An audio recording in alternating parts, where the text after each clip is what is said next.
Well, today's episode 119. We're going to be continuing our talk about this AI music group called Shunned at a Funeral. I'm going to talk a little bit more about what we've been doing in our Bible study on Wednesday nights. It's super early in the morning, so bear with us. We are barely awake. Episode 119.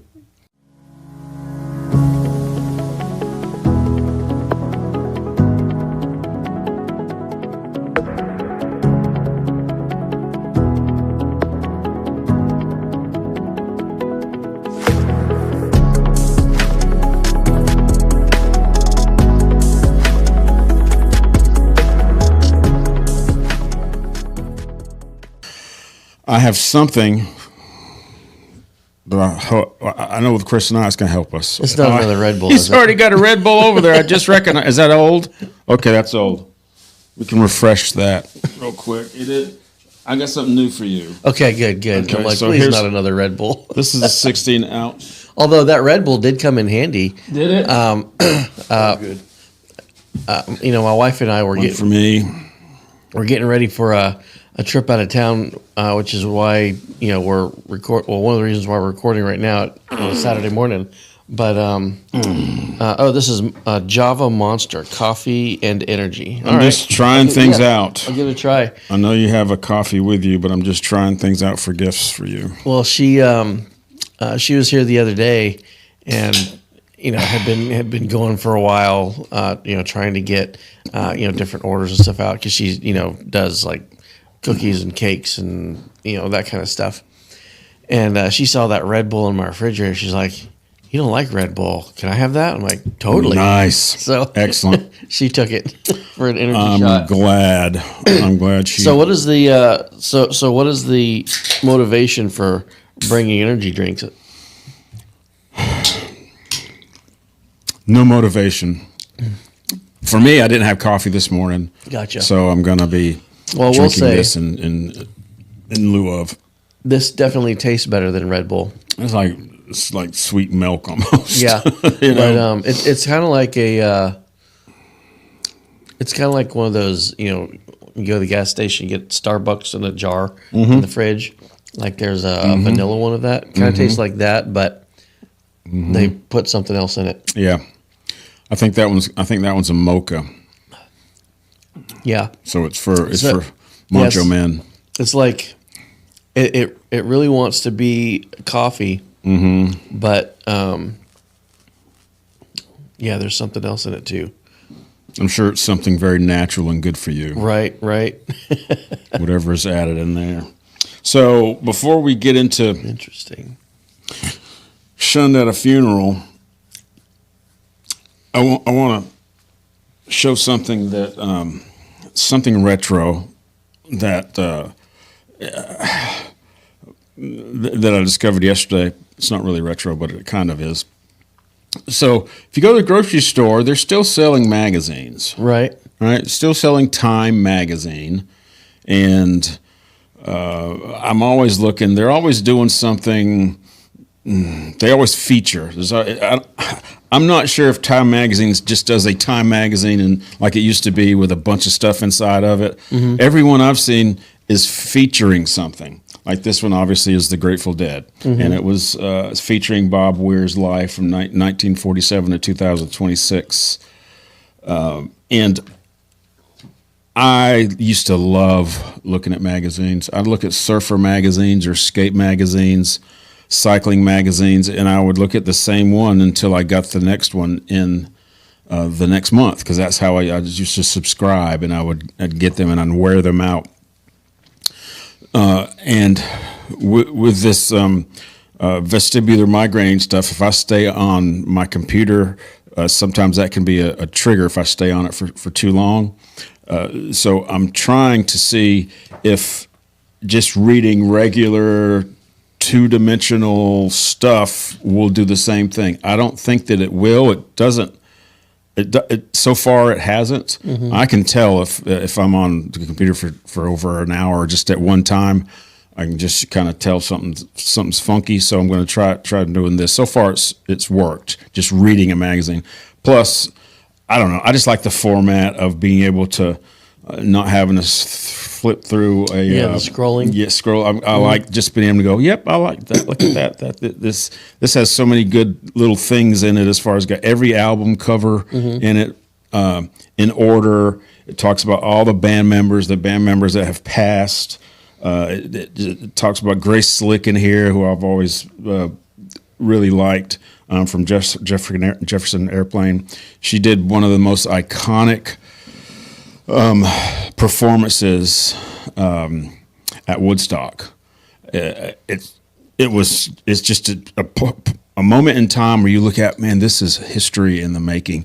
And she's up there tripping her head off. She's on acid. They admitted the whole band took acid before they went on. And Woodstock, I'm watching a documentary of it right now. It ended up being nothing like they thought it was going to be. Right. Timing, everything was off, but they just rolled with it, man. The directors or the producers and the promoter agent said, man, we're 3 hours late. We're supposed to start music 3 hours ago. 400 to 500,000 kids. They expected 50. They licensed for 50, and all these kids kept coming from all over the world, all over the United States, not the world, all over the United States. Especially whenever it got to the point where people were showing up before the fences were built. Yeah. And people were coming in, and they were sitting there, and the promoters went, we can't ask these kids to leave and get behind the fence and then put the fence up. They said, okay, it's a free concert. Right. And once that got out, whoosh, hordes of people just started coming to the point where they were, people just parked the car on the road, got out, started walking, and just miles and miles and miles, because you can see helicopter views. That's how they had to get the musicians in from the helicopters. Anyway, so I'm jazzed about that right now because I'm reading about it in the magazine and I'm watching a documentary. But we're going to talk about something the opposite right now, and that's what struck me, Chris, is what I'm reading about. This is real stuff. You know what I mean? I never thought I'd have to qualify by saying, by the way, Woodstock, that was real stuff. Well, no kidding, it was real. Well, why do we have to do that now? Because of this new genre. Right. Called AI music. It's a new genre. Well, before you get into that, there's a really interesting parallel here because what do you not like about I want to dive in just a little bit deeper. What do you not like about spending a long time reading on the phone versus reading in an actual magazine? What I don't like about it? Yeah. It's not necessarily the like. It is a like, but it's more my physical ability to do it, right? Because of the vestibular, I start getting dizzy and all that stuff. But if that wasn't an issue? That's what you're asking me. If that wasn't an issue, what would I like about it? Because that's a really good question. I think because the way I read a magazine is like this. I'll look at all the pictures. Casually flipping through it before you really dive in. Yep, I will go through and I'll read all the highlighted stuff, the captions, and that kind of gets me excited about what I'm going to read. All right, like I can remember last night when I was reading. Okay, today I'm going to read about that. I'm thinking about that. I saw that Grace Slick was in here, and I said, "Oh, that's awesome." And I can just do that. Sometimes I'll even do this. I'll look backwards. Right. I don't know. It's just, it's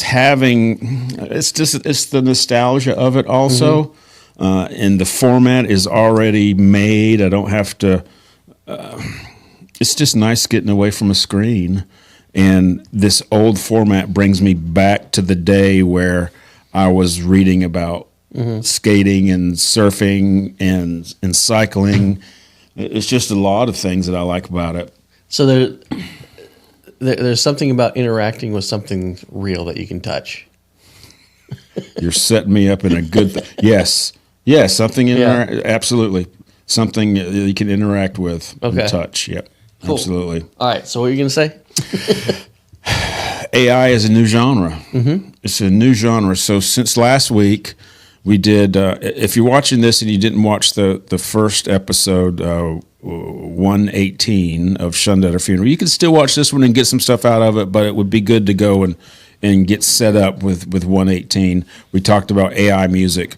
You really need to go back to episode 1 and just listen from this. And tell all your friends. You can do that. Comment, like, subscribe, hit the bell, ding. Before we came on, I said I listened to episode 6. Mm-hmm. I listened to episode 6 of just you and I. I don't even know if I had met Chris yet or not. I really don't. I'd have to go back and see. I knew you before y'all started the podcast. Did we? Okay. We were in Gun Club, remember? Yeah. You had met Chris. You had not really interacted with him a ton. Okay. Yeah. We did in class. Yeah. Okay. So I was riding my mountain bike and I just had it on, whatever it is, just play, right? I just pushed play and got on and listened to whatever's on there. And I put some podcast on that format. and number 6 came up about me going to, on Thanksgiving, the day before Thanksgiving, going to, what did I call it? What is it? What did I do? What was it? I'm not sure. Jury duty. I was on jury duty. And how I found I had to find somebody guilty, but I wish he wouldn't be guilty because I don't agree with the law that they had. Right. That was a very interesting, I'd like to talk about that again because I really went, man, yeah, he's guilty, but that shouldn't be a law. Right. And I felt really odd about that. It's a conflict. It was a big conflict with me. Right. It was a big conflict with me. And we had people on this jury duty that were very highly educated. And the lady sitting next to me kept saying, he must have done something. He's in jail. Lady, you can't think that. We had just been instructed. How did you make it to the jury?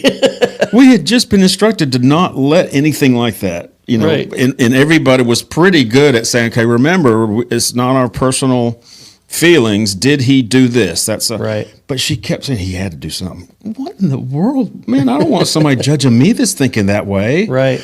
I'll never forget it. I always remember she held a pretty high, she was retired, but she held a pretty high, an established job where she had to go through school, and she had 30 years of what she was doing. Mm-hmm. And she had a lot of people under her in the medical field. Yeah. And she was saying stupid stuff like that. Man, I don't want to get in trouble.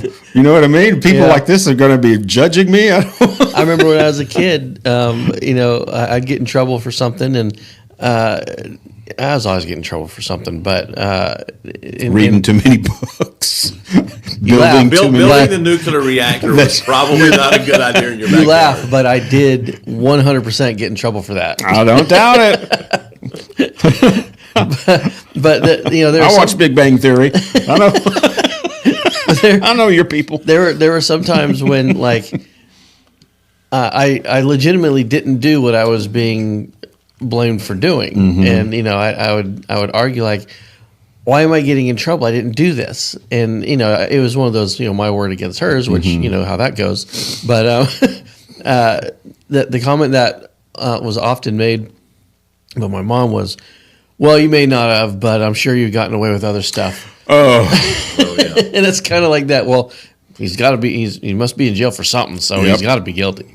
I've been on the receiving end of that. I don't like it. It may have been true, but I didn't like it. Yeah, that was a scary experience for me. I walked out of there feeling uneasy, mm-hmm. very uneasy. One of the things you're actually kind of bouncing on there, though, is knowledge like she has doesn't actually equal intelligence. That's for sure. There are people that can go to school, have 27 degrees, but they're still as dumb as a rock. I was dumbfounded listening to her say that. But anyway, one thing I brought up too, and I'll get off of this. Man, we can go down a rabbit hole so quick, right? But one thing I brought up in this jury duty in episode 6 is that they handed the guy that was in court. We had a video of the offense, and it was a simple refusing to yield to a search warrant. Mm-hmm. and the video was there. This guy was already in jail. They handed this guy a piece of paper with a search warrant to get DNA, and he refused it. That's as simple as it is. That is, did he refuse it? That's all we had to make a decision on, right? Right. And we had the video, so we had to start with what is refusing, all this stuff. And I brought up the idea to all of my cohorts there.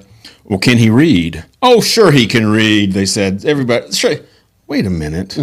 How in the heck do you know that? How do you know he can read? And this is whenever I was 100% into the ministry for people with disabilities, right? So I was offended. I got over it, but I was offended by how do you know he can read? Yeah. You're assuming he can read.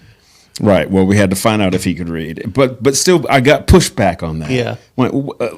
I cannot believe in this day and age that you're giving me pushback on wondering if somebody could read or not. I really can't.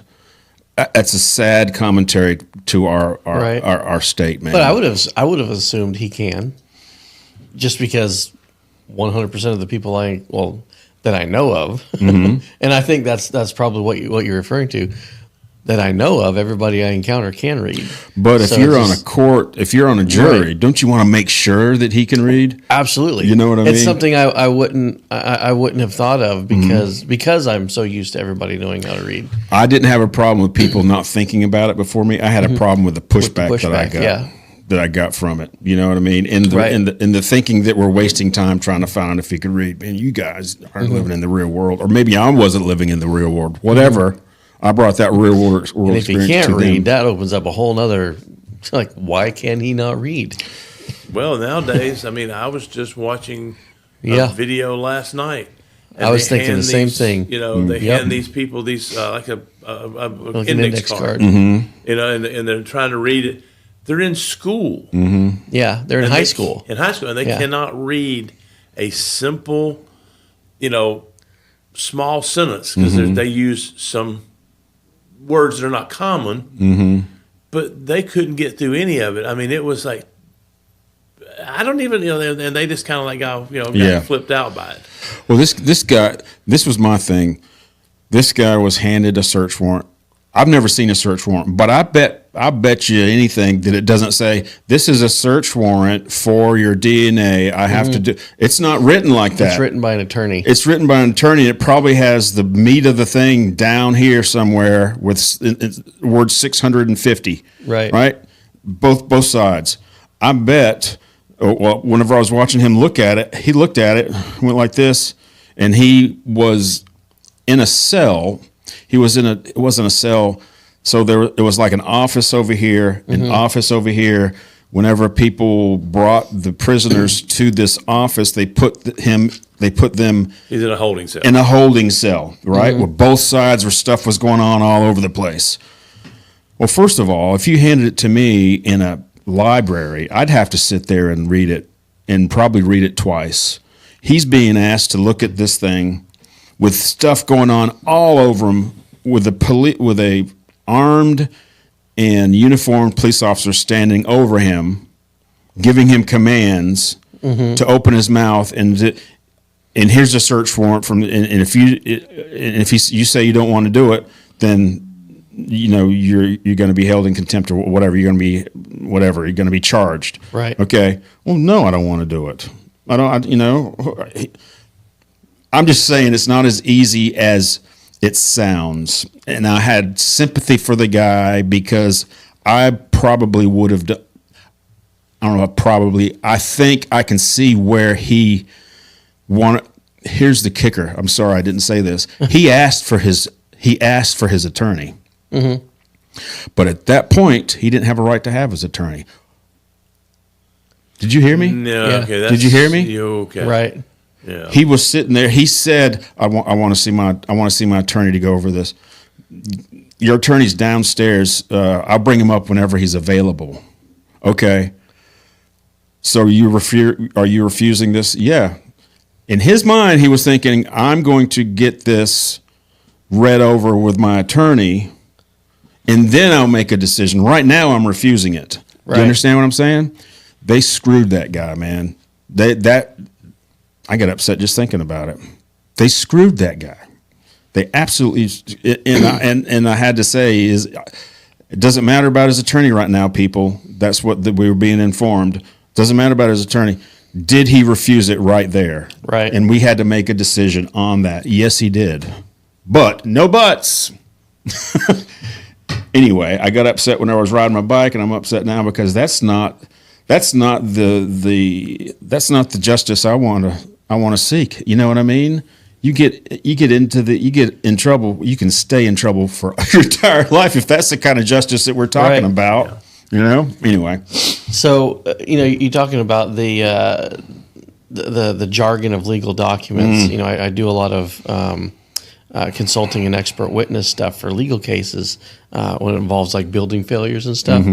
And so I'm very often served notices of depositions, which is basically just a document saying you've officially been asked to come and answer a bunch of questions that an attorney is going to ask you.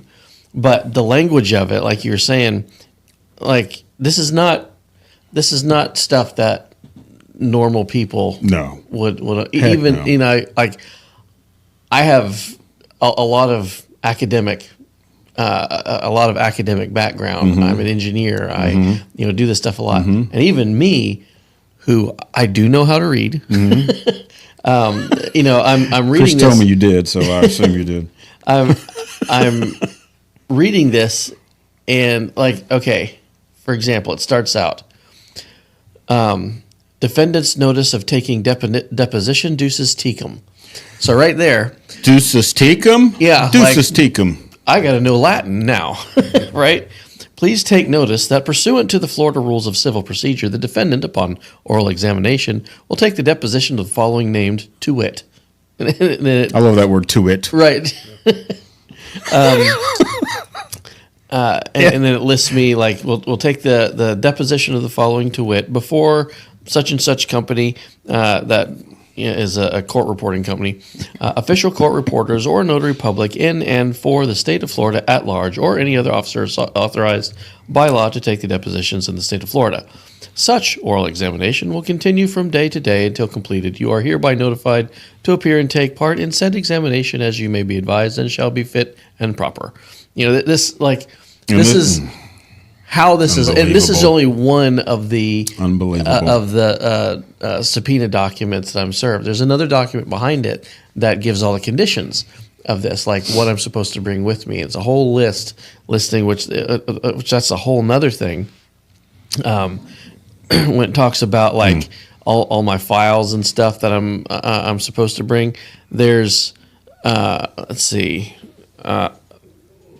12, 13, 14. There's a list of 15 paragraphs describing just the types of documents and stuff I'm supposed to bring with me.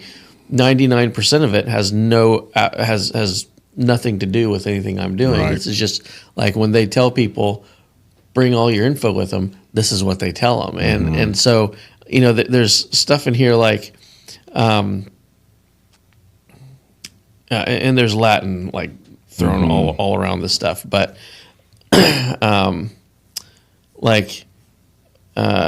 any and all billing records, fee schedules, contracts, proposals, invoices, documents evidencing amounts paid or outstanding, credit card receipts, canceled checks, airline tickets, or confirmation documents, travel reimbursement forms, and any other documentation in your possession or control reflecting your charges, fees relative to this matter, as well as the amounts you have been paid to date. I mean, that's just one of them. Right? So how many degrees do you have? So I have a bachelor's degree in mechanical engineering, a master's degree in structural engineering, and additional graduate work in applied mathematics. And you can figure that out, but you got to take time to look at it, right? Right. This guy probably he probably did not even have a high school diploma. Right. If he did, chances are that is as high as he went. Right. And he's being asked to take in all this stuff and to say yes or no. And then he said, no, not without my lawyer. That was it. Gosh, I felt so bad about that. That is absolutely wrong, man. Right. That's terrible. It's getting to the point, I kind of joke in some ways. I get called for jury duty because my wife's been called. She moved down here in 2015. Okay, or actually the end of like 2014, but she's been called for jury duty 5 times now since she's lived here. Man, oh man! And I tell her when you walk in and they ask you how you hang everybody, including the judge, you'll walk.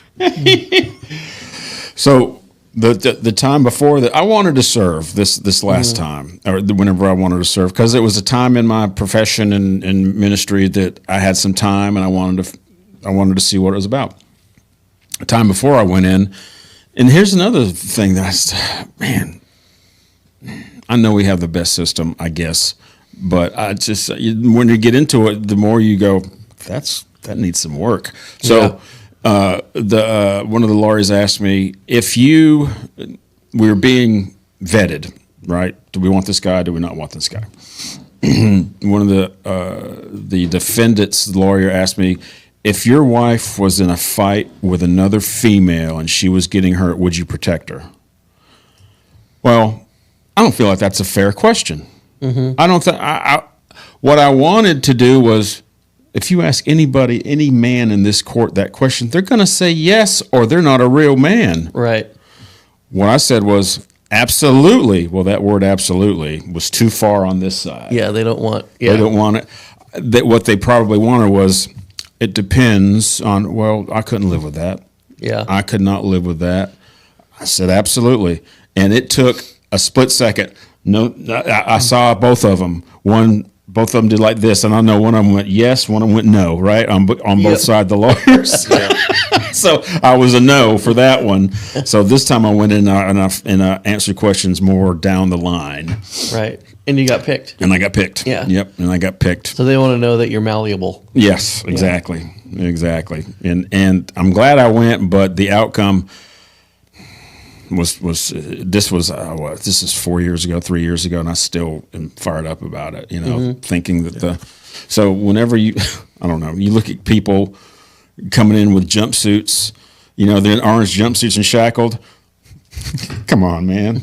I mean, that's how are you going to look at this? How are you going to look at this guy and go, he's probably innocent. Right. If they've arrested you for something because you were in the wrong place at the wrong time, or like you had your incident out in front of the store. Remember and you went blind? Yes. What if they'd have thought you were taking drugs or something, and they arrested you, put you in jail in an orange suit, brought me to court on Monday. To court to prove that he was under the influence of some drug. You're not guilty. You had a medical condition. Yeah. That's something actually. You gave us energy drinks this morning, right? Mm-hmm. I've got to find the validity of the article and the actual article again, but 3 different states, according to what I read, are now going to probably be able to prosecute you for DUI. No way. For being on overstimulation from right? caffeine or things like the Monster drinks or things like that. Gosh. Yeah. Wow. And you're driving down the road. Thanks, drink a Destry. Monster. We're all DUI. We're all DUI arrested. right now. I'll drink to that. That's where we're at. I mean, that kind of blew my mind. It's like, how are they going to test that for one thing? Yeah. High But secondly, caffeine, you got a Monster sitting in my console here, and the officer goes, "Oh, you're overstimulated, going to jail." Overstimulated. Well, Got bud, an I'm going to tell you right container. now, I ain't going to jail. It'll be a shootout here. Well, depending on what I'm listening to on the radio, I might be I overstimulated might, anyway. yeah. I know. Yeah. I listened to the Commodores on the way, and I was not overstimulated. I was pleasantly calm. Right. How about that? I forgot how much I love the Commodores. Man, there are some really good love songs that they did. Anyway, so let's transition over to Shunned at her funeral. Oh, okay. I went. I had more stuff. Just kidding. I did. I went on YouTube and I just typed it in, and I wanted to see what other people were saying, and I intentionally didn't do that for a while because I just wanted to get my own opinion and get Right. the opinion that we've been talking about here. Right. which wasn't all bad. No, Yeah. not all bad at all. I think it was 50-50. Yeah. Maybe you were leaning one way and I was leaning another or whatever. But, But neither of us said absolutely. right, that's correct. So we're gonna stay with it. We're gonna keep us on the podcast. So, but intentionally, in the middle of the week, I went, okay, let's see what YouTube is saying. Let's see what they're saying. So I went on there, and there's this guy who was talking about his new thing now is he's a rocker, and his new thing is spotting AI music in general. He just happens to be on Shunned at a funeral right now, or honestly, I don't remember when it was. It may have been 6 months ago, but because of the search engine Shunned at a funeral, I got his take on that. Okay, so when you're saying I wanted to see what YouTube was saying, are you talking about like comments in the videos of Shunned at a funeral? No, Or I'm just talking about other YouTube in general YouTube talking in general. about AI music. Yep, people Okay. with their own channel Gotcha. talking about other music. Gotcha. And there's hundreds, hundreds of people doing that. So I knew somebody was talking about AI and music and Shunned at a funeral. And we're late to the train as far as us talking about it on here, because people have been talking about creating AI music for a long time. Yeah, we've been talking about AI, Yeah. AI for a while. We just haven't been doing it on video. Yep, right. Yeah. So this guy said he brought up something that I didn't think of before, which brought me to the negative side. I'm still in the middle, right? Well, it depends on the day. So what he said, these people, whoever is developing this for Shunned at a funeral, is doing it to dupe you for you to spend your money. And I went, wait a minute, what are you talking about? So he went through the website, and he said, the first page says, buy us a coffee. So they're asking for you to send them money. That's one thing. He said, but look at this. Went to their merch page. You can get everything from a toothpick to a T-shirt with Shunned at a funeral on it. And I thought, man, he's right. Well, also They're too, asking you. Let me rephrase this before you talk, Chris. He might be right, is what I meant to say, because they are asking you to send them money, and we don't know where it's going. Yeah. Okay, well, you have the money aspect, but is that also not the same as Taylor Swift selling T-shirts, or the Grateful Dead doing something, or somebody merchandising? I mean, you have these YouTubers that come out here. Several of the people they have T-shirts and they have hats. They'll have their merch stores. All of them have them. Like we had Deer Meat for Dinner come for the Sportsman's Night. He has merchandise. He sells merchandise. That's how they make some of their money. So it all comes down to money. Here's the difference, Chris. It's a good question. It's a good comment. Here's the difference. I'm confident whenever I buy a Grateful Dead T-shirt, if it's licensed by them, whatever, that money will somehow go. It's going to the Grateful Dead somewhere. We don't know where this money's going to. For Shunned going to a creator, I'm assuming. But his whole, and I'm beginning to take this stance also. Identify yourself. There's AI out there that people are, AI music out there that people are, the creators are saying up front, this is AI music, I hope you enjoy it. I created this AI music. Shunned at a funeral, we don't know who, we don't know where. I would feel better if I knew the guy's name, if I knew a production company that's creating this music. Right. I would feel better. I'm by Shunned at a funeral. It's AI music. The artist behind the music. The artist behind the music. Yeah. Let me know who, whenever the frequent asked questions on the website, it identifies a guy, but the AI says, and I'm intentionally use that term, the AI says he prefers to remain anonymous because of They feel like the music is the message of the music is more important. Okay, I get that. Mm-hmm. And I'm just going to say this to whoever's creating this. If you're doing it with an altered heart, if you are using the gospel of Jesus Christ to make money, I don't want to be anywhere near you when Christ comes back. That's the money changers of the temple. Remember? I don't want to be responsible for that. Mm-hmm. There is a special place in hell for you, right? If you are bastardizing the name of Christ, right? But if you're not, hey, awesome. But here's my thing: clarify this. Christ does not live in confusion, right? He does not create confusion. He is clear. Mm-hmm. I'm not clear with Shunned at a funeral right now. Yeah. But then I'll listen to a song and go, man, I've never heard the gospel spelled out so well before. Right. You know what I mean? So I don't know what and I listened to a song the other day. It was called Memory, I think. No, The Dance, called The Dance. Oh my gosh, it's so beautiful, Josh. It's about a man that has a dance with his wife, and while they're dancing, he's going through the memories of them meeting, dancing for the first time. And now he's wishing that she could remember those times because she has Alzheimer's. Mm-hmm. And she's dancing, and she looks in her eyes, and he can see memories, and it's tear-jerking music. Yeah. Granted, but that's also basically what was one of JDL's The Notebook. It was a lot like The Notebook. It's like The Notebook, yeah. I can see the prompt.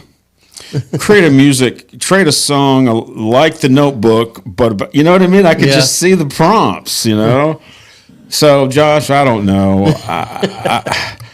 I haven't really leaned one way or another, except for the part where I need for it to be clear in my head. Yeah. And it seems like there's the intellectual part of you and the emotional part of you that are at war with each other. Yeah, it's true. It's true. What have you thought or done any more research since you've had so much free time this week? Have you thought about it anymore? So oddly enough, so I've been invited to be a member of a panel discussion about AI. Oh my gosh! It's being hosted. There's a local company here in town called IHMC, the Institute for Human Machine Cognition. Okay. No, I know that place well. Yeah. They keep calling me too, but I keep telling them, hey.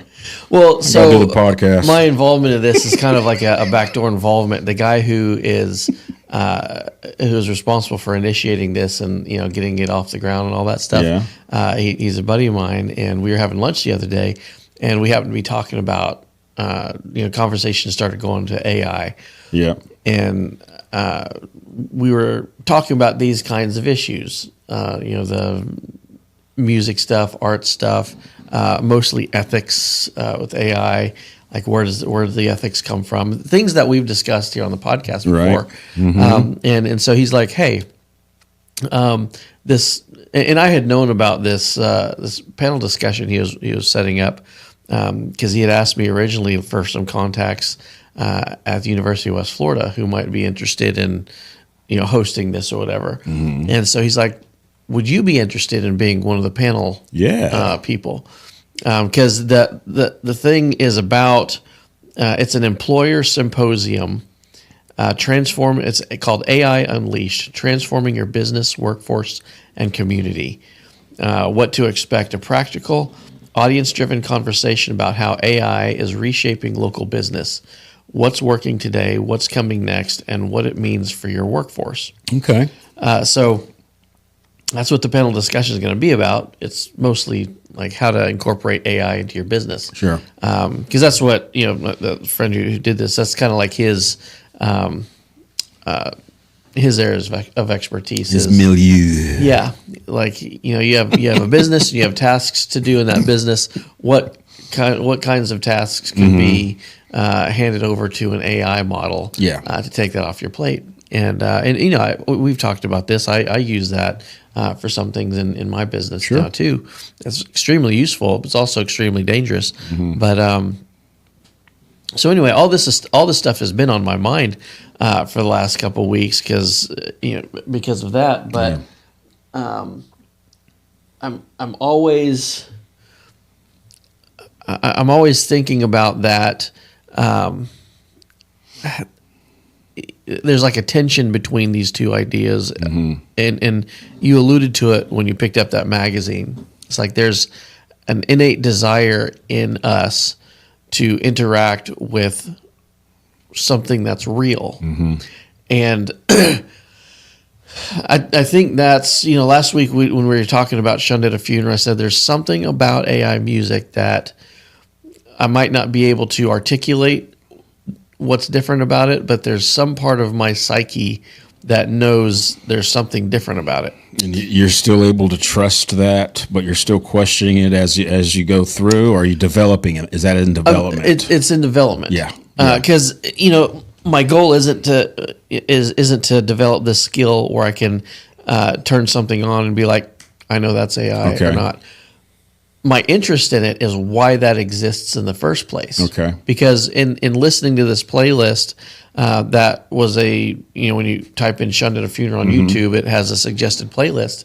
Had a lot of Shunned at a Funeral stuff, but it also had other music like sprinkled in. Some of it was actual real musicians, people that I recognize and songs that I know. And then there's other ones that weren't Shunned at a Funeral, weren't artists that I know. And like, it was almost like that was the, like proof of concept, those things. Cause was I listening to Shunned at a Funeral knowing it was AI and thinking that there was something off about it? Or was that actually true? And so these other artists that I had never encountered before, and I'm not like watching a music video. This is just playing while I'm working. Okay. A different artist would come on and it would have that same feeling, whereas the real ones didn't. Okay. And so I didn't know if it was real or not.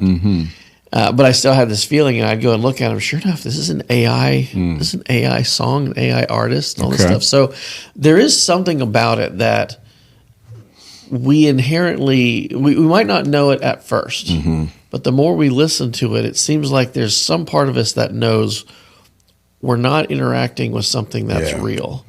It's a great point, Josh. It's a great point, and I think about what we talked about last week in episode 118. I think you and Chris hit it, that there's something empty about it. And and we talked about how I'm not sure how to process the meaning of that yet. I'm not sure That's something either. I'm still thinking about. But I liked what we talked about last week when I talked about my parents liking Merle Haggard.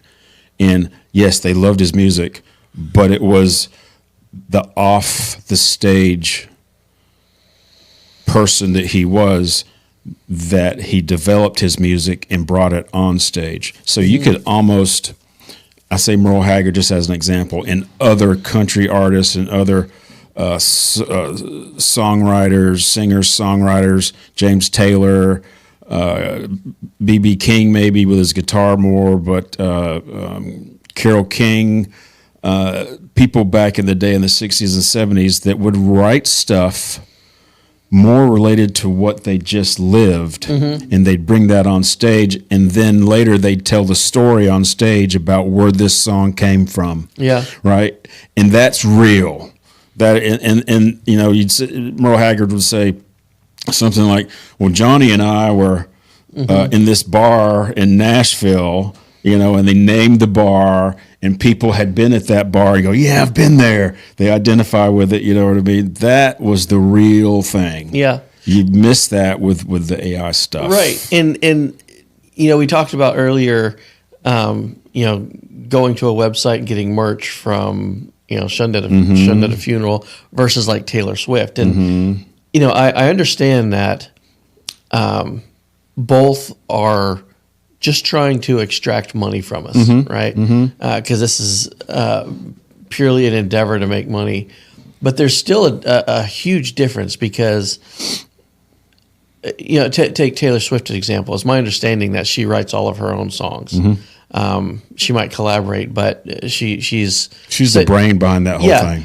say what you want about Yeah. her music, her performance of her. She is extremely talented. No question when it about comes to it. bringing it all together, putting lyrics together, and that kind very of stuff. generous. My goodness, she gives away so much money and so much of her time and everything. Yeah, and so, like, let's say, let's just go with the assumption that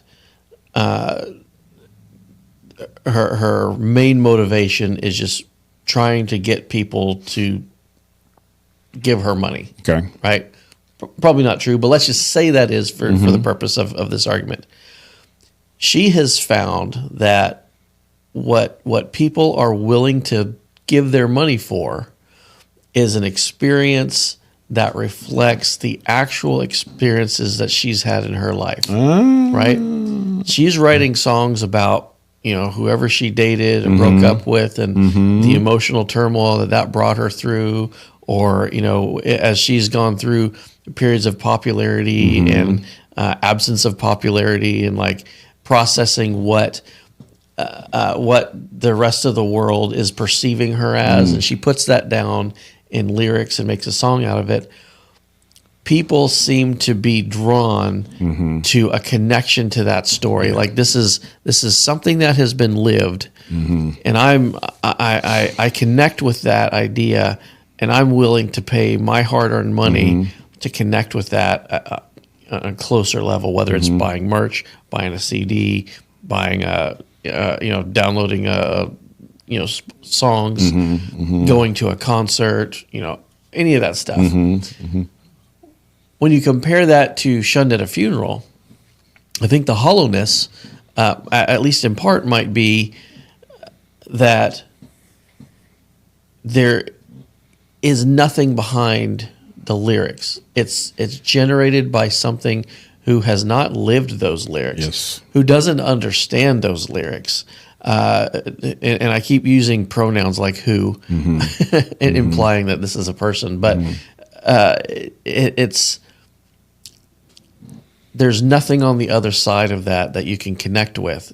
You're only connecting with words. And I think that's kind of like the difference between reading an actual book that you can hold in your hands and feel versus just scrolling through digital text. Yeah. Yeah, you just clicked on the thing with me. If you go back to the 50s, 60s, 70s, if you'll notice one thing, you had people like okay, take for example the Back to the Future. Marty McFly's up on the stage, he's playing the guitar. That was pretty much what performances were on stage, simple, things. As the 60s went, it got a little more elaborate. Then you started getting into groups like, say, Kiss and some of the other ones that had more stage performance. As things have gone forward more and more through time, the stage performances have gone way up into theatrical productions. Right.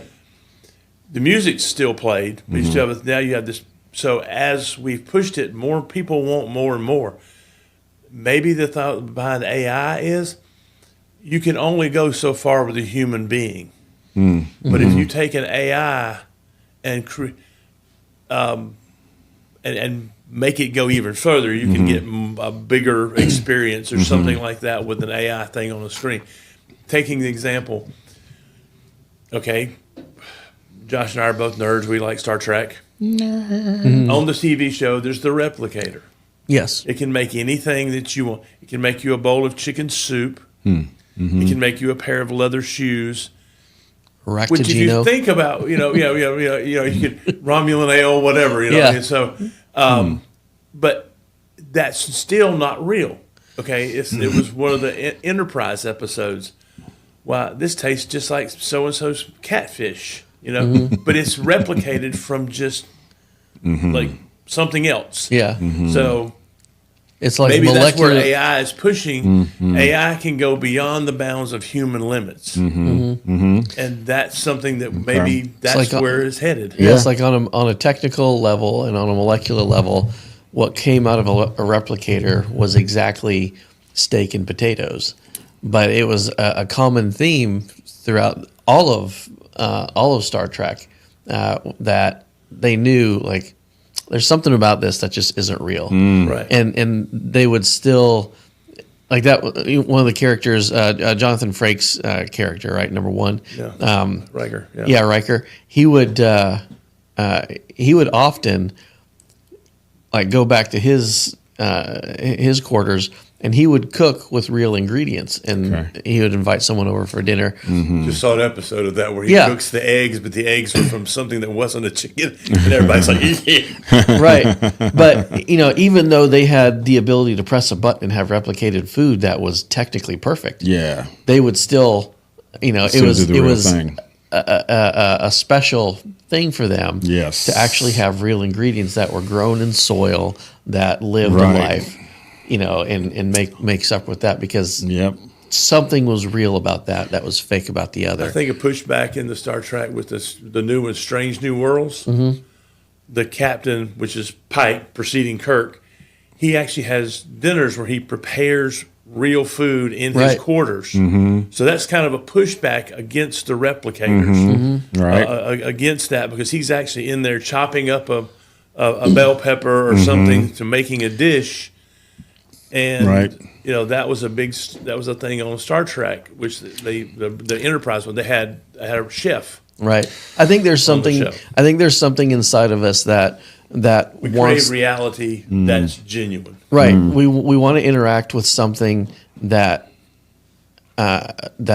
actually lived, whether that's in the food we eat or or whatever. Right. Yeah.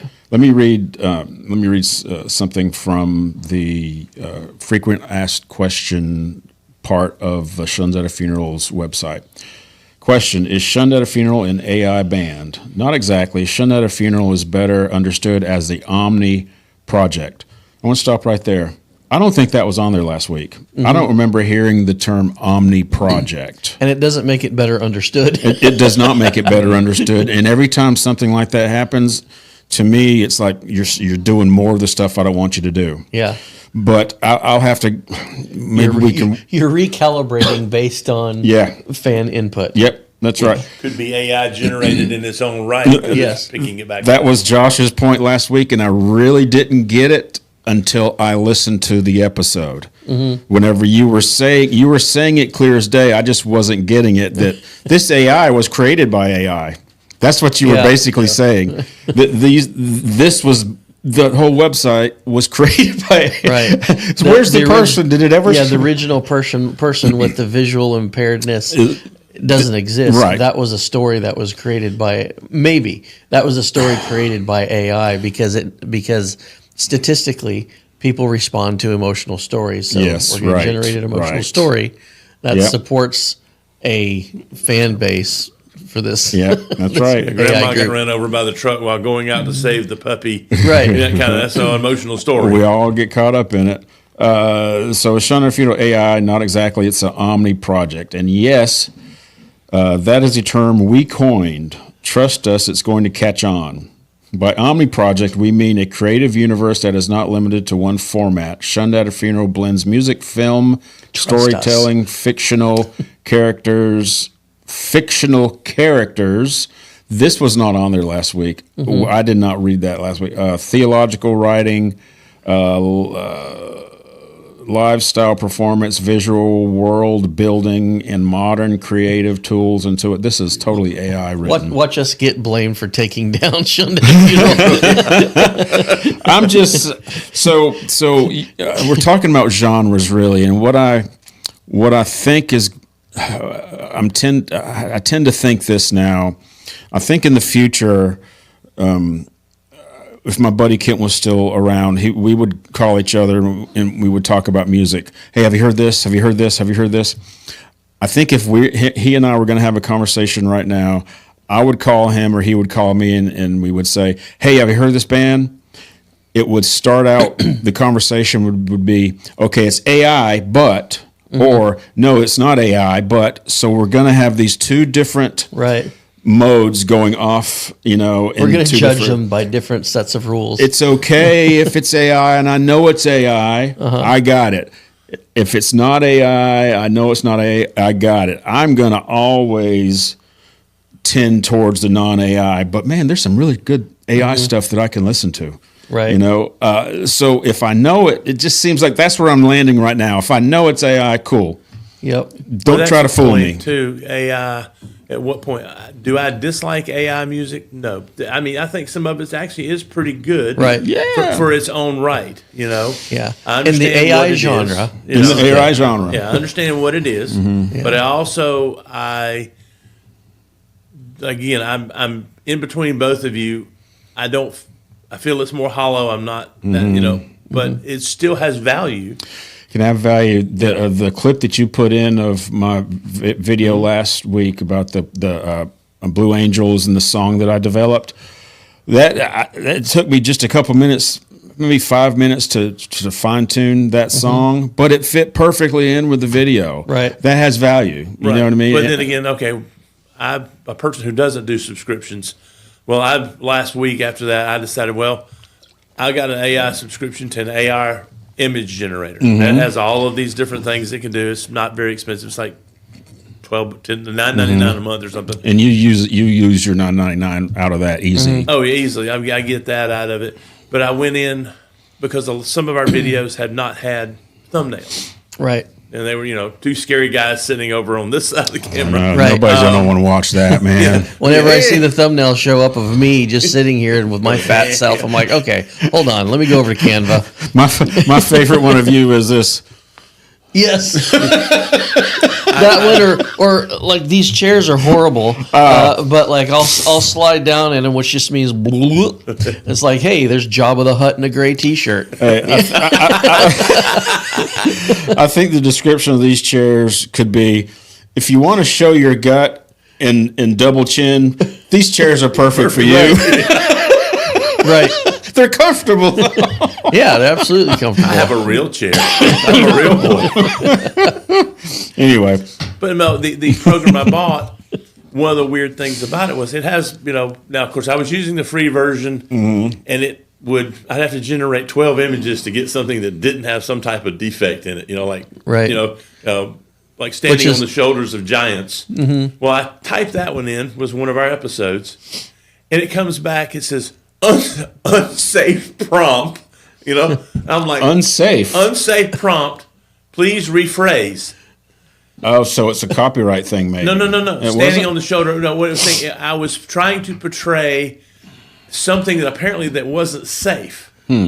So I didn't reword the prompt, and I was, standing, but I had to generate like 4 different images, but it kept coming up unsafe prompt. If it thinks you're doing something in writing the AI that would be considered dangerous or unsafe, physically unsafe, it will not generate the image. Yeah. So you have to kind of reword the prompt. Okay. And that was kind of weird because, I said, depict people standing on the shoulders of a giant. So that standing on the shoulders of giant would be unsafe in the real world. Unsafe in the real world. Interesting. And I was kind of like going, okay, picture people standing on the shoulders of a giant statue.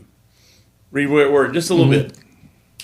Now I have statues with these people just kind of lined up. It's like, but I've used it because I went back and replaced a lot of our thumbnails. Okay, all right. This is another funny thing about AI is like, it doesn't inherently know that this is dangerous. It just knows that statistically, when you put these words together in a sentence, that statistically that has some sort of correlation to dangerous material. Right. But it doesn't inherently know anything. So, like we as humans who can make actual links between ideas, we'll just rephrase what we're actually saying in AI. Like, well, then statistically that is okay. So statistically, these words have a lower likelihood of being related to this word. So interesting. Okay. Now we have the decision structure to support making this image. Now, one thing I will say, I've used it, and because AI is Destry covers a lot of musical groups, so I've told it like portray, say Lady Gaga on the stage with whatever, like cool, and it shows a pretty good rendition of her, or it shows a pretty good rendition of some of the artists. I mean, like Kid Rock or whoever. Okay. So it does a really good job of that. but it's just some of the I've had to like regenerate prompts, so it has a safety factor built into it, and that was just kind of weird to me. And so that idea will actually bring us back around to Shunned at a Funeral, the safety factor, because that safety factor is put there by a human being, and so when the AI models are being trained or created or whatever, someone will say this is the intended use of this AI model. So this is the ideological framework within, or the ideological boundary within that AI should be operating, and so that AI, as best it can, will operate within that framework. However, the AI doesn't care. It's just a system of calculations, and calculations don't inherently have morals, and so that same AI can be trained in a different way to do like reprehensible things. AI is being used in to create. We've been talking about AI generated music and AI generated videos. AI is being used to create pornography at as simple as a prompt. Right. Wow. And there's AI that is actually having conversations with people and encouraging them to commit suicide. There's AI that is when people are trying to generate inflammatory literature or deep fake videos or whatever, AI is being used as the tool to make that happen. So artificial intelligence in and of itself has no morals. Yeah. Doesn't have good or bad So therefore, morals. there's no boundary. Right. There is no boundary. And so now I just lost my train of thought how this is going to be brought back to Shunned at a Funeral. But my main point is, here it is. So the rules that are governing why your AI wouldn't generate something that's considered dangerous, standing on shoulders of giants, that rule is put in place by a human. When you were talking about, at the beginning of this episode, we were talking about Shunned at a Funeral, and you were trying to find, the characters are all fictitious, the music is all generated, but who's the guy typing the prompts? I would like to know who that person is because I'm a fan of his stuff. Yep. Like you're still trying to find an actual human being behind there that you can connect with, and you're bypassing It's true. what's being shown to people as the artists, the singers, the guitarists, whatever. You're trying to bypass the fake stuff and get to a real person It's true. that you can have a connection with. That's a great point. Assume that you have found that person. You're gonna be like, well, what else did this person do? I want to see more of his I work. would. Right? I would. And it would be less about the band that's being perceived as Shunned at a Funeral and more about the artist behind that band. I want to see more of his stuff. So, Or is it even a single person in general? Is there a group? it's a company doing it, and I think the reason, first of all, for this podcast, it's the music that I bring to this podcast. That's why we're talking about Shunned at a Funeral. Okay, so let's take that off the table for a second. Why am I personally digging into Shunned at a Funeral? Well, you're taking something that is so sacred to us, Right. and you're using it. I hope in your heart, in the best way. Right. We 'Cause hope the intentions are good. I hope it is, but it's one of those things that's all or nothing, though. Just like Right. Christ, he's all or he's nothing. I don't know that I could ever listen to another project made by this person if we know definitely that they're using the gospel just as another tool. If this person that's doing this also creates porn, and it doesn't matter which one he's making more money on, he's going to go with the one that's making more money. That's different than somebody who is literally wanting to do this for the gospel's sake. Understand what I'm saying? Yeah. So Is it a wolf in sheep's clothing scenario? yeah, We want to know who we're listening to. it's as simple as that. And I don't mind giving money to somebody that I know because I'd like to support their project. Right. I'd like to support the gospel going out all over the nation. And what a great way to do it with music. You know, I don't mind giving money to that and getting a T-shirt from that. What I do mind is giving my money somewhere to make it go into an entire pool, and I don't know what's being Right. generated from that. Let me go to some conclusions here. Okay, the best I could for the 2 weeks I've been studying them. ChatGPT, give me some conclusions. Let's get The project claims a real person writes most of the lyrics and songs. The musical director, however, we don't have a name. right. The musical director. Question is the music being created by a real person? Yes. The website states that it's made by a musical director. However, he prefers to remain anonymous because the message is bigger than him. I'm Or paraphrasing. he's server number one named Bob. Bobby. There's no path back to something that we can see, That's correct. hear, feel, touch. But we can only the only information that I have is from the website and the music. The website claims that there's a real person. So far, that's all we know. What person? Let's see. That person has not publicly identified themselves. AI tools are definitely involved in the production process to some degree. Those are three things that have resulted in. Okay, this is as diplomatic as I can say this. Right. This is what the website says. Also, there are other bands. ChatGPT told me this. Other bands, AI-associated Christian religious music projects. Solomon Ray. Right. You've heard of Solomon Ray? Okay. He's really he quote unquote really popular Christian music artist. Now, Actually on the charts. does Solomon Ray claim to be an AI? Solomon Ray is the AI. Yeah. Solomon Ray is so the website would say yes, this is AI generated music. Awesome. Yep. I'm on board. Great. No problem. There's actually a big conversation on YouTube right now. Okay. About like, should there be, some sort of designation on videos like this is AI generated content? Yes. I absolutely think so. Absolutely. I absolutely hate all of the AI generated scripts Yep. and narrations and Yep. stock footage or whatever Something- that's being made into YouTube videos, and that is purely for monetization. You're just getting clicks. So I have virtually zero effort in this video because I just had a prompt say, create a script about this topic, Yeah. do a voice narration of it, create a video of it, upload it. Absolutely hate that. Yeah. Something new on So YouTube much. that I have discovered this week is people are using AI voices of the character in a show, and they will. I've seen, I think, one or two so far. I haven't watched them. I've just seen the thumbnail, and the video itself is like 2 hours long.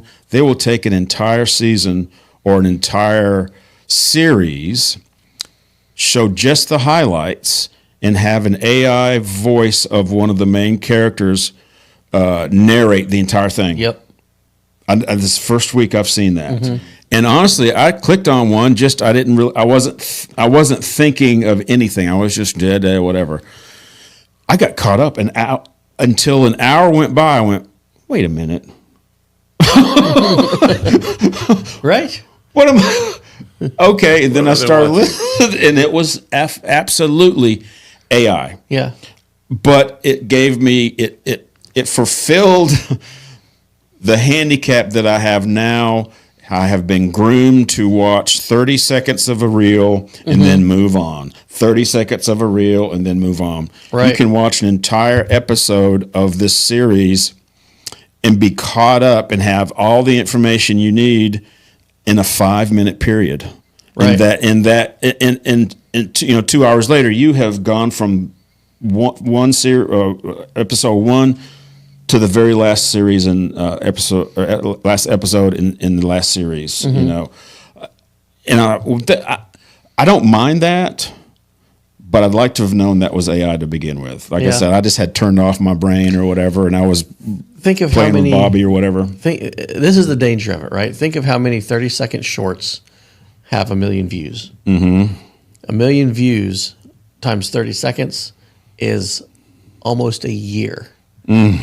So that one short has taken away a year of human life. And how many of those exist? I don't know. How many years are gone? How many years of humanity is gone on just AI generated content? You know what I miss? I miss the days early on YouTube, early in Reels. I discovered my first reel. I think I discovered was about a beagle. This guy, and it was a guy because I saw his video. He'd just take his cell phone. He would take a video of his beagle walking from one room to another or running from one room to another. Less than 30 seconds, he had millions of hits. And it was not AI. It was before AI was generally known. It was just his beagle. It was so simple. It was so beautiful. I love beagles. My Cooper was a beagle. You know what I mean? And I watched probably all his reels. It just meant nothing. But it was just meant for entertainment, you know what I mean? I'm glad he probably was able to make a living off of his beagle for a couple of years, you know, and didn't have any thought, is this a real beagle? Is this a not real beagle? I just want to watch his beagle go over there and eat and sit and jump up on his lap and stuff. Yeah. It was just enjoyable, you know, it wasn't bastardized at all. It was just awesome. The scary part to me, before Shunned Funeral, you talked about, I'm sorry, my brain has gone fried. It's okay. The, band that went to Poland, Czechoslovakia, you talked about Blood, Sweat, and Tears. Blood, Sweat, and Tears. Remember who put you them make me feel so very happy. Thank you. Thank you. Who put them up to that? State Department. State Department. Hey, who's behind the State Department? CIA, all that kind of stuff. I think Josh is. I think Josh is. Yeah, a spy. I think Josh is a spy. So, AI spy. When you start thinking about who's putting stuff behind the AI, how much of that is being used to manipulate us on a daily basis? I mean, I know that's a really. Are you saying it's the Chinese? Are you saying the Chinese is? I'm not saying the Chinese. I'm saying it's in general the American government. And I don't trust them either. I trust none of them. But it's the point of AI can be so manipulative to every single one of us because the average person is not very smart. As smart. I mean, I'm not saying that in a negative way. Not as smart as we are. Well, no, obviously, of course not. We've got 119 episodes. Right. Yeah. But no, when you start thinking about it, how many people get so easily manipulated? It's true. By this stuff. You see these people put videos out about all these bad things, all this stupid stuff or whatever, and it gets you angry. You know. Yeah. But is that being done deliberately? It can really blow your mind if you start thinking about it like that. Yeah, it really can. It can blow your mind. And let's look at it this way: even if AI wasn't created for bad intention, it certainly is being used for bad intention now, right? Oh, yeah. It's a tool that can. And so, why wouldn't the government or people that are trying to govern things use it to reach their goal? You also have to consider a tremendous amount of the stuff we have available now. Was classified technology 10, 12, 15, 20 years ago. I can remember, again, engineer, I used to do a lot of low voltage security systems, things like that. We put up these fiber optic systems. It run a fiber line everywhere. You put them. These things were being used all over the place, like Area 51, all that stuff. They can tell where you are as the thing flexes, the cable, the light changes, so they could tell where you were walking around. They put them in prison, like the no man's land. So if somebody steps on that gravel, they get a break in the perimeter. This stuff was classified technology used all kinds of Air Force bases, but then it came to the public. Gotcha. So what AI is now to us was 15 years ago. Was that the government having the really good stuff? What you're saying. You see what I'm saying? So now, you go back to the old, like the Manchurian candidate thing. That's where we're at. Didn't you say cellular phone technology was being used back in Vietnam? When did you say it? Oh, it was. It was being used. They had small. I mean, I talked to several Vietnam vets, and some of these guys were special ops, and they had these like the brick style cell phones. Yeah, right. But they could put these little rods up. But that primitive technology for a lot of that, then they could call in stuff, and it was because it wasn't a radio signal. All right. Most cases, your opposing army couldn't pick up the signal. They might get some kind of a weird signal, not knowing what it was. But it was available in limited number back then. Right. So how about that? Wow. And then, cell phones really didn't become a thing to the general public until really the early 90s. Gotcha. Okay. So 25 years after Vietnam. Well, yeah, we all have household Wi-Fi. Yeah. That encryption standard was 802.11. It's an IEEE standard or whatever. That standard, I think, was developed in World War II. Wow. For wireless communications. Wow. How about that? Yeah. Wow. So if we're following that, AI was used 25 years ago already in the government somehow. Sometime in the 90s, they probably were going around going, let's create this, let's do that. Right. And, they have supercomputers, and the computer technology that we have available today was probably being used in, the black site stuff 20 years ago. So I guess you'd have to, in order to track that down, you'd have to identify what AI is. There's probably stuff that we're doing in our cameras, Chris. There's AI going on that we wouldn't even call AI necessarily. We call it computerized something. Right. It wouldn't be an AI as we think of creating something from nothing now. But is a JPEG AI? Because a JPEG is already it's always a digital image, so it's not the actual image like you have film. It's still a digitally created image. So is that this is kind of a rhetorical question. Well, is that a form of AI? Well, not necessarily, because you're, in your camera, there is a person who's hitting a button that opens an aperture of something that person is seeing that he wants to make a record of. Whatever AI tool is in that camera is being used as a tool to record a real event.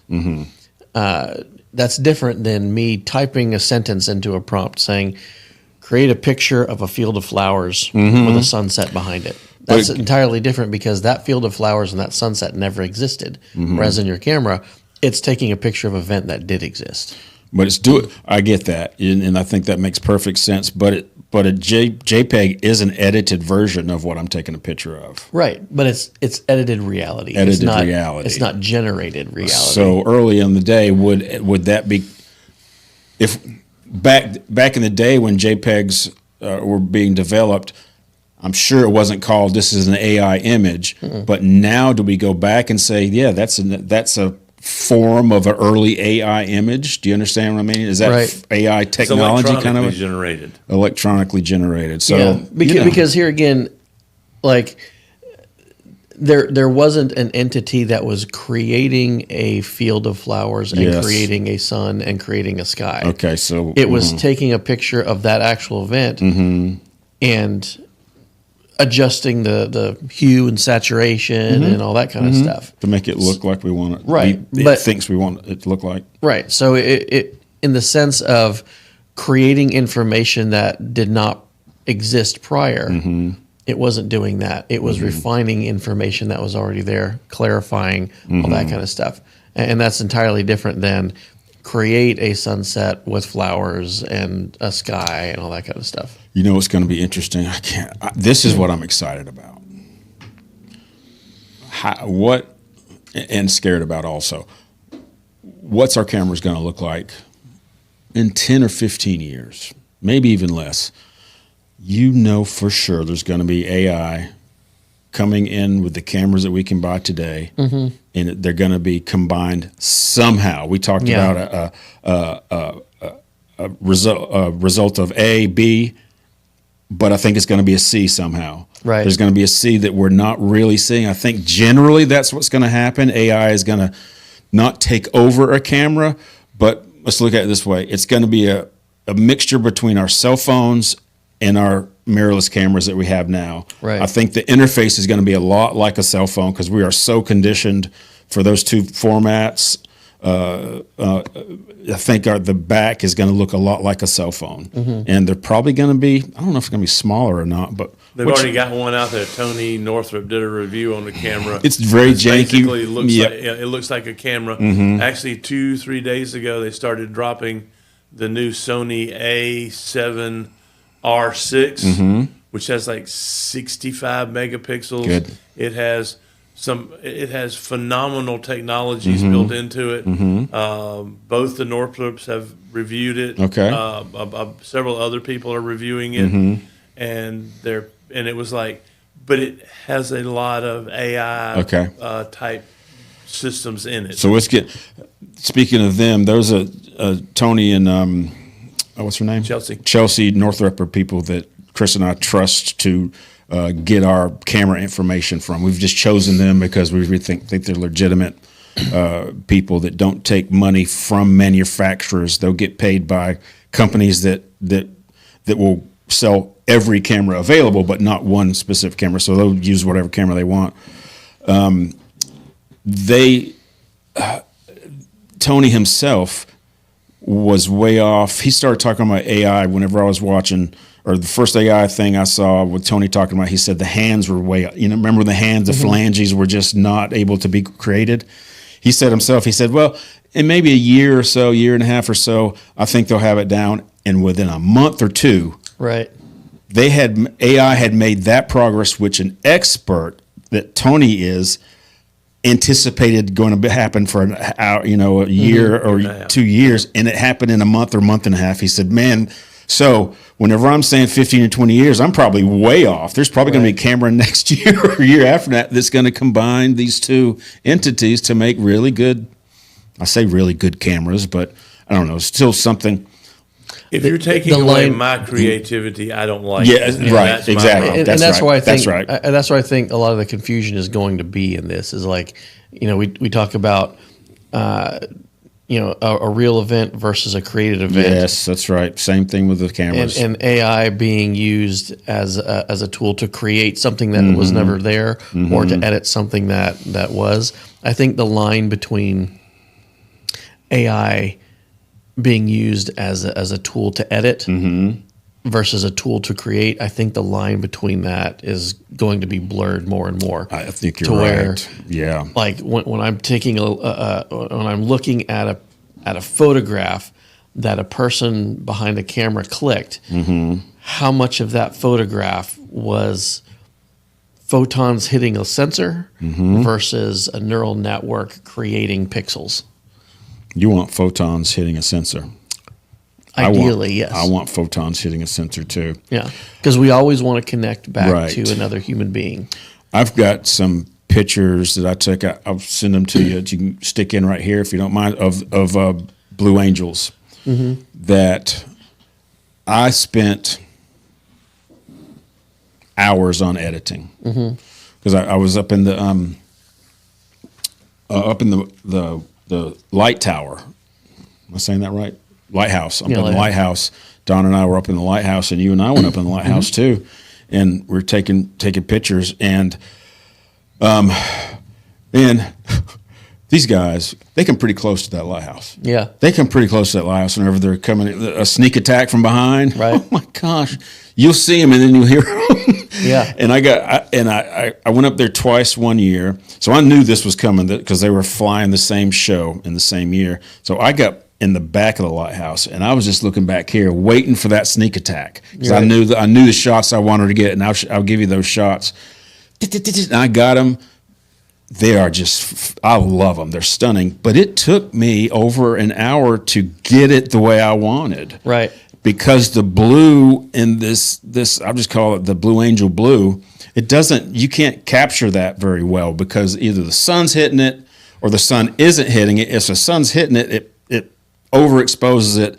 If they're in shade, it just looks dark. Right. It looks like, so to play with it's not just the saturation or the shadows. You got to do a lot of things with a lot of other tools, just a little bit to bring that blue out. Right. And I think I was successful at that, but that was before I even thought of AI. You know what I Right. mean? I mean, I don't know what I could do now. So here's two things I would not want to see. One is that scene never existed, and AI created it from a prompt. The other thing, which I think is almost equivalent, is you as a photographer took a photo of a run-of-the-mill Navy issue F-18B Hornet, and then you went back in your editing software and you recolored it Navy Blue Angel blue with the yellow, yellow gold stripes or whatever, and the insignia, and you zoomed into the cockpit and you put a navy blue uniform on the pilot. Yeah, clipped in someone else's hand from stock footage doing this, and you made it a Blue Angel pilot flying by, giving you the V for victory sign. Well, they've already done that in a way, though. Oh, I know. When they did the April 1st, when they took the Blue Angel planes and turned them yellow with the blue, all they did was reverse the colors, but it was all AI done. You know that. Yes. Now, even though that picture was not done by AI, it was done by you, a human being who has edited it. You've created something fake that never existed. I'm not interested in that because it's being presented as truth, and it's something that never existed. It's something you did. So, in my mind, there's a lot of equivalency between the two things. Wait, let me get. You're not interested in the AI, but you are interested in the edited photo that I created. Is that what you're saying? No, I'm saying that neither event is true.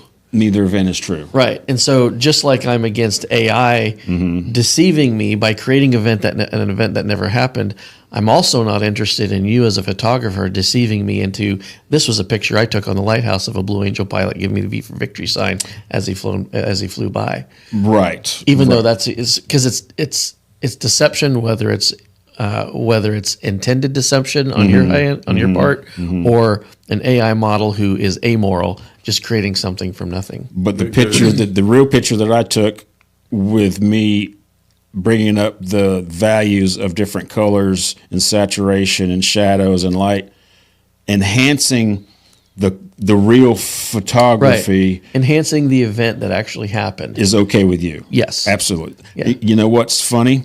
In our photography class that we used to have, there are people. We only had like 6 people coming. There were 1 or 2 that don't believe in editing. Right. Don didn't really. He believes in editing, but he would rather capture something the way it actually was right then. Right. And I respect that. Yeah. That's an artistic style. That's an artistic style. Rather That's than I'm trying to be deceptive. And there's another guy. What's his name? I shoot raw. What's his name? Jared Poland. Yeah. He does not. He does. I can't say he doesn't edit. He does edit, but he doesn't ever crop. He doesn't like to crop, right? So meaning if you got the shot that you wanted, but it's off to the left a little bit, you crop it and make it be where you want it to be. He doesn't believe in doing that. Yeah. That's also a choice, but he's still, what I've heard him say was that he thinks that's cheating. We're kind of talking about the same difference, right? And there you're talking about, like, what are you trying to accomplish as an artist? Like, what was it, Ansel Adams that did the black and white? Yes, Ansel Adams, yes. Where he was shooting black and white, but he would use color filters. He would. And his goal as an artist who's photographing things is, there was something about the scene he was looking at that he wanted to bring out, like highlight a detail in that scene, and he could do so by putting filters in front of his camera. Right. That's an artistic style. Like there's an artist thinking about what he wants to do with this scene to evoke something out of the viewer. Yeah. Also, Ansel Adams used when he was actually developing the negatives or developing the print, he would use filters. Right. At that point, too, to change a tone or a shade on the final product. Right. But when you come down to now, with the old saying used to be a picture's worth 1,000 words. You take a picture of something, Abraham Lincoln 100, 200 years ago, whatever. Yeah, you could do a little bit. I mean, but nowadays, I could have me talking to Abraham Lincoln. Yeah. Which is not true. That's where the concept of that no longer applies to the AI. Too much fakery. You can't. You can also. You also can't say anymore that video or pictures don't lie. That is 100% not true. You can't say that anymore. So going back to Ansel Adams, like Ansel Adams was trying to make a connection to whoever was going to view his. He was very successful at it. To his photograph. Mm-hmm. If I, as an artist, use an AI tool to be between me and the person viewing whatever product I'm creating, that AI tool has no desire. Period. Connect. Period. That's right. Period. Yeah. As it desire to, desire against, consciousness of, nothing like that. Yeah. And so I think that the more AI is used, the more the connection between the artist and the consumer is broken. So here's another great example, in my opinion, a great example of things that happen off stage. So Ansel Adams, he didn't just go out in his backyard and go, that's a cool ledge. Click, click, click, click. This dude hiked sometimes days to get to where he wanted to go. And guess what? He didn't have a camera like this. He had a camera on a huge tripod. The camera itself was that big. 40, 50 pounds. 40, 50 pounds. He had glass where he had, glass is heavy. He had glass where he was using it. He had all kinds of stuff. I'm sure he went by himself, Chris, but he couldn't have done all that stuff by himself. He had to have a team of people. I don't know. Maybe he did. He was by himself. Man. Yeah, and look at the amount of effort he went through to make a connection to the person who's going to ultimately view that photograph. And it was, a lot of it was, to me, I look at Ansel Adams, and I think of everything that it took to get there and to capture that. The days that it took to get to where he was going, the days that it took to get him back. That one picture. Yeah. There was such a deep connection between the efforts and the intent of a human being that became irreplaceable and a work of art. 2 cases of that. Yes, sir.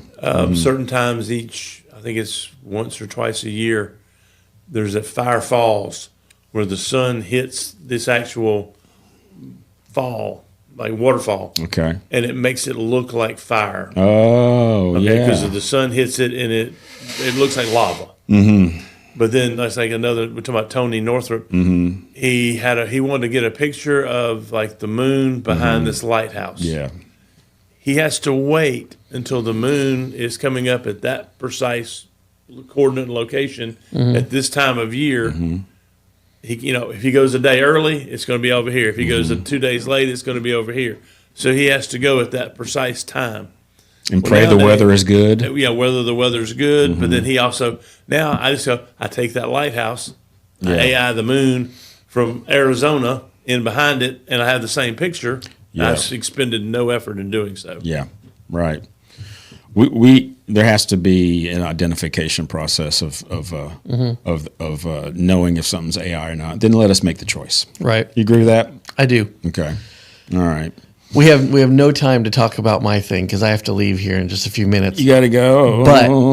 But you've set it up perfectly because what we've and I'll just give a couple minutes to tease what we'll be talking about in the future. But when we open our Bibles and we're told that the content that we're reading originated with Moses or originated with Isaiah or ultimately originated from God himself. There's the same desire to connect to the source that there is with our AI music. Yeah. And so one of the big challenges of people who really want to dig deep into their Bibles and where these things came from and all this stuff, there's a huge effort to get back to the original source. And the problem is we don't have the original documents anymore because these are thousands of years old. They were written on materials that degrade over time. However, there has been a scribal tradition that has been faithfully making copies and copies and copies and copies. And so then the next question is, okay, well, we have this scribal tradition that can be traced back to the time of the original documents, but how do we know that the scribal tradition has been consistent? And we don't have this, millennia long game of phone. What's it called? Phone call or whatever? Where changes have been made over time. And so this sort of exploration takes on two different paths when you're talking about Old Testament versus New Testament. And in our small group on Wednesday nights, we've been talking about Esther and Ezra and Nehemiah and the time period of the Persian Empire, the end of the Babylonian captivity, all that kind of stuff.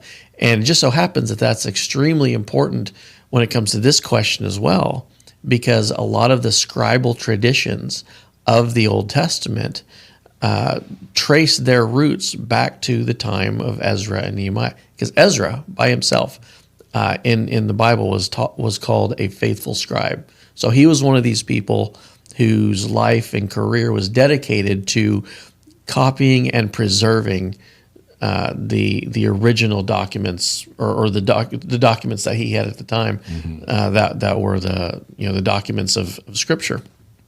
And so when we're talking about the Old Testament, there's usually four primary sources that are used when creating a new translation of Scripture or verifying the translations or whatever. And those four sources are the Masoretic text, which, whatever version of the Bible that we're accustomed to reading, most likely the Old Testament translation that we read borrowed heavily from the Masoretic text. And we're going to talk about that in the future. But there's the Masoretic text, there's the Septuagint, which was a Greek translation of the Hebrew Old Testament. The Septuagint would have been the Greek Bible that was in use during the days of Christ and the apostles. So whenever you hear a quote from Scripture in the New Testament, oftentimes they were quoting the Septuagint because it was the Greek translation of the Hebrew.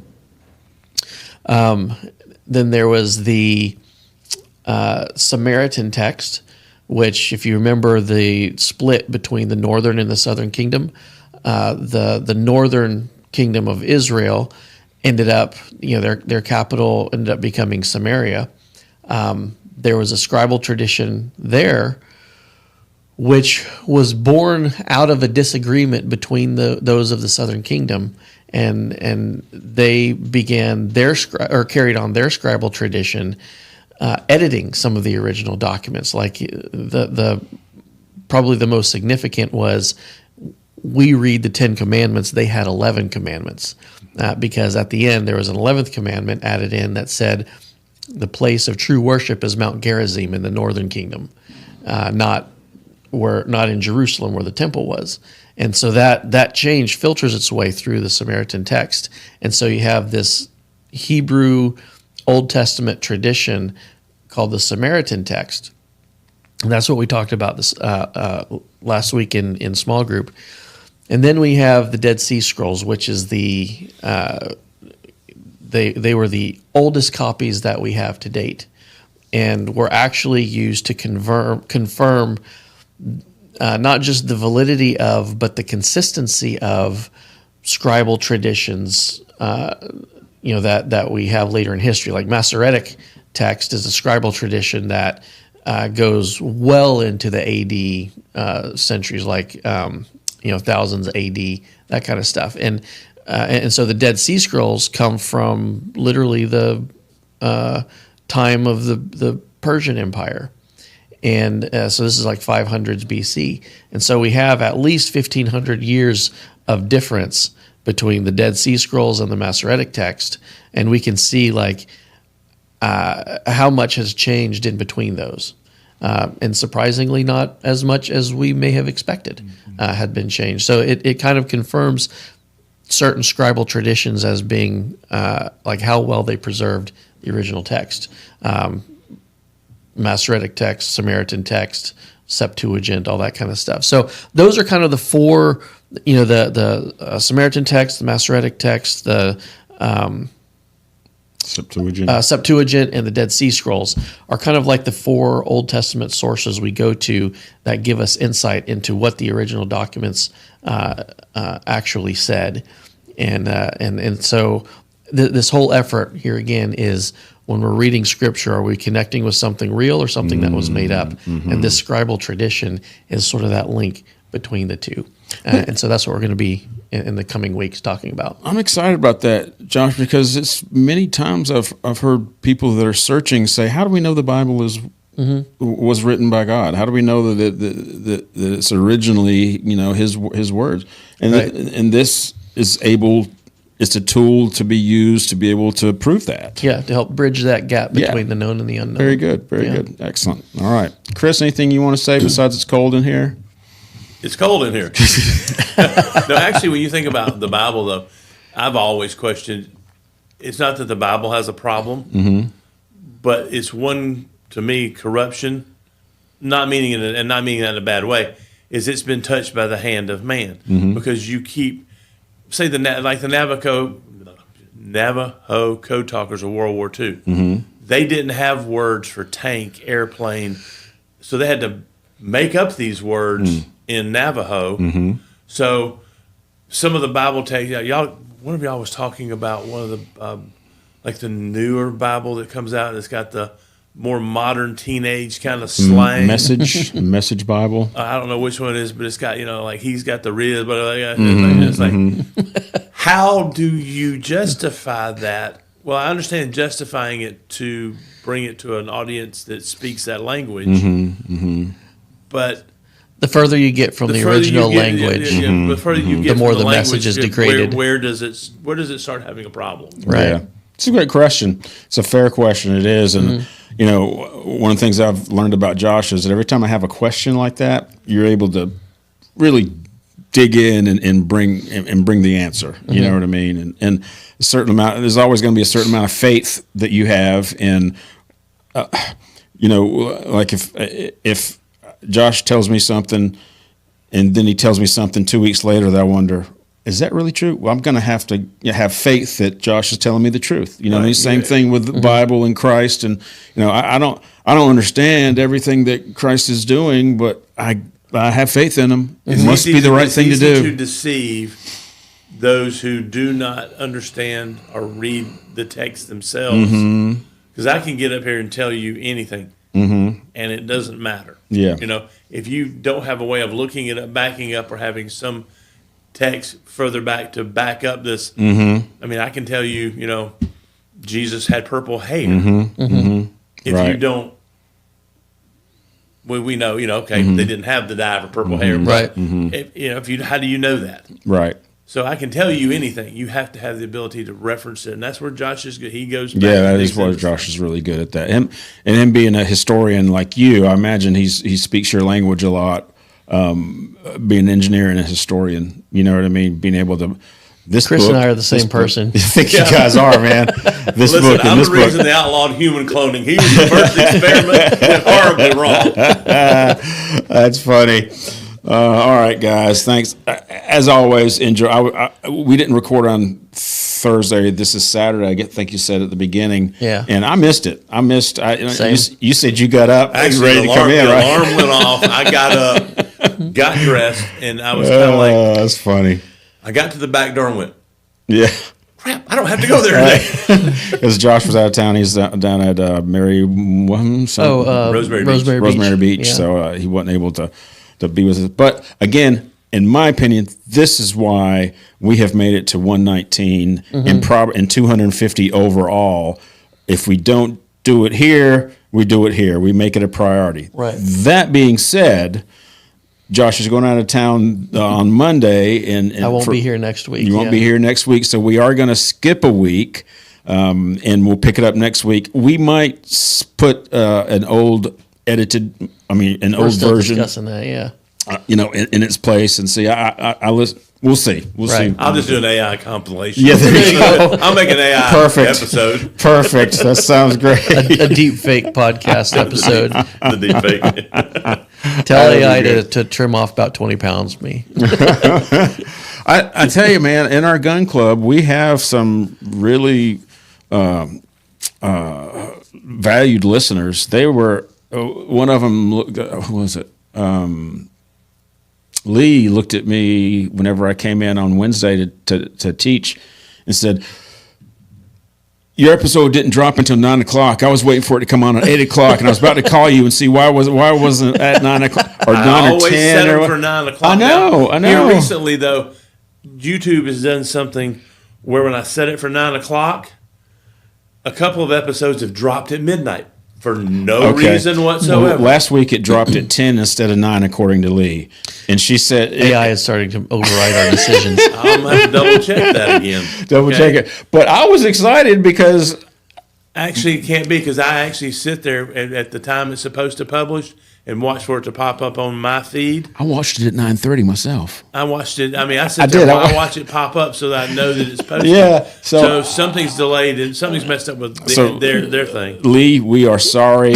We are so excited that you are excited to watch us. I don't know why that is, but we're glad that you that you're excited. But I watched it at 9:30 and you watched it. So something happened. I still haven't watched it.